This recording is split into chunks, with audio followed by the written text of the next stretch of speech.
Super 8 was one of my favourite films from last year. That's Elle Fanning, interesting. particularly good, and she's turning up in a big new movie, which I am very intrigued by. Take it away. By which you are very intrigued, and you are very intrigued by it because Elle Fanning is in it, or because you've seen the poster, or because you're interested in... A number of reasons. Super 8 was great. She was great in it. Okay. This film, all I've done is seen the trailer once my daughter played it to me, because she thinks Elle Fanning is particularly fine. Yes. And so I think she's looking very good.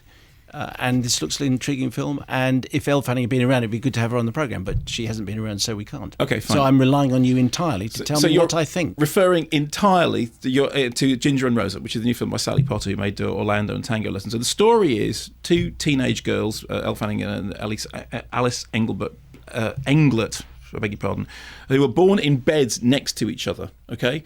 At the very beginning, we see the two mothers giving birth. They grow up as absolutely, two... Peas in a pod. Peas in a pod, that was the phrase I was looking for.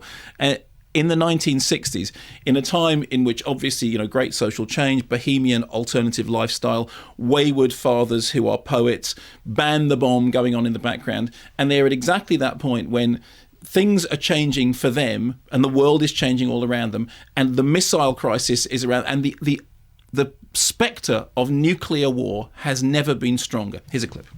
It says here that a girl's most important possession is a bubbly personality. Interesting. Do you think Simone de Beauvoir has a bubbly personality? Who? That French writer. She's an existentialist. Maybe she hasn't read Girl. It says here that boys don't like girls who are too serious. Oh. Well, even so. Did I tell you I've decided to be a poet? Thought you were already. Do you think they're shrunk enough yet? So, as maturity is dawning, the world is in crisis around them, and they are dealing with, on the one hand, grown-up politics, on the other hand, adolescence, on the other hand, parents who behave like children and children who behave like parents. And it's one of those things in which it's a world view in which all the interlocking threads sort of, weave in each other. And there is a central betrayal which happens, which some people have actually said in their reviews what this central betrayal is, and I think one shouldn't, because I think the central betrayal is at least halfway through the action. All you need to know is story of people living through turbulent times and essentially trying to reconcile that central question about what is the point of anything if the world is about to end. You know that thing when, if you're an angst-ridden teenager, which I'm sure you weren't actually, you were probably... you probably had everything really well organised.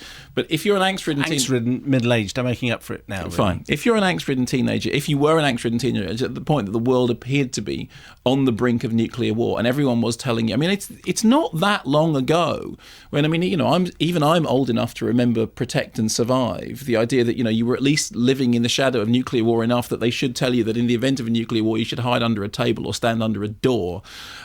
So that idea of being at that angst... you mentioned Woody Allen a moment ago. Mm-hmm. There's that fantastic scene in Annie Hall when Woody Allen is playing the sort of... Well, it's not Woody Allen, it's a kid playing the young Woody Allen figure, playing the young Alvy Singer, in which he says he's depressed. And he says, why is he depressed? He says, well, one day, the world's going to die, the universe is going to die, and everything's going to die, and all the books are going to be gone, all the religions are going to go, and it's all going to go, And he's like this young kid dealing with all that. Well, there's an interesting kind of collision of those ideas when you are an angst-ridden teenager and everything seems terribly uncertain. If you live in a world in which the world itself seems terribly uncertain, that's very powerful. I like this very much. Certainly, it's the Sally Potter film that I have enjoyed the most. I think the main reason I liked it is, firstly, it has two great performances. They are really good. The two young leads, the performances are very, very natural. They're very engaging. You believe in their characters. You believe in their relationship. You believe in the betrayal.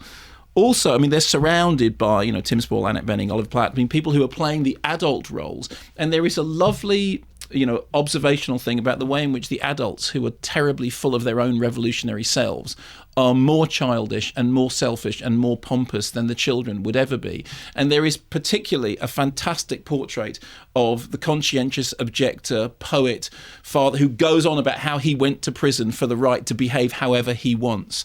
And it's not too broadly done, but it's done with just the right amount of, the spectre of people throwing off any sense of responsibility and therefore feeling morally enabled to behave absolutely appallingly under the cover of being incredibly radical and fighting for a better future for you and me. I thought it was really engaging. But the thing that absolutely keeps its feet around is that those two central performances, you believe in them. And if you didn't believe in them, the whole film would fall apart. The whole deck of cards would just fall down around it, but you do. And for me, Sally Potter's best so far. But then you weren't a particular Sally Potter fan. No. In the past, I have found her. So saying it's her best is not necessarily enormous praise. It is a compliment. Yes, it is a Sally Potter film in which I ended up being very positive about it. I mean, I have, it's just in the past I found her film slightly hard work. And do you think the talk of Oscars is appropriate or misjudged? Is there talk of Oscars? You're across this more than me. Well, in my paper this morning, which had a big picture of Elle Fanning on the front, yes, it seemed to be making those noises. Yeah. Okay, the only thing I would say is, at this moment, loads of things. There's almost no movie. I mean, I think Beast of the Southern Wild, everyone's talking about. Also, we're talking about Untouchable here, but I think the performances are really, really good. I do find the whittling thing as to what actually ends up getting nominated for Oscars completely baffling. And every year, I am baffled by the choices. I mean, not that they're wrong, but every year, how did we get there, for example? And speaking of Oscar rumblings, Argo is being talked about as well. Ben Affleck is going to be on the programme. Ben Affleck. Ban Affleck. A little bit of a South And we're not African allowed thing. to explain why Argo is called Argo, but it is a very, very funny I thought joke. it was Argos. The first time I got an email about it. What, you thought Ben Affleck had made a film about a mail order catalogue? Yeah. The first time I saw it, I thought, what a ridiculous name for a movie. Call it Argos. Okay. Will we be blowing anything by telling people that we've both seen Argo and we both thought... It's absolutely fantastic. Thumbs aloft. We're so enthusiastic about movies at the moment. I know. Bond is great. Argo is great. No, well, you said Bond. All I've said was, and we're back. Yes, which is, I think everyone has learned quite a lot from that already. Yes, okay. And so I was just wondering why I wasn't that particularly nervous about Nuclear Armageddon, because I wasn't. No, but you're not quite. But I remember writing on my pencil case at school.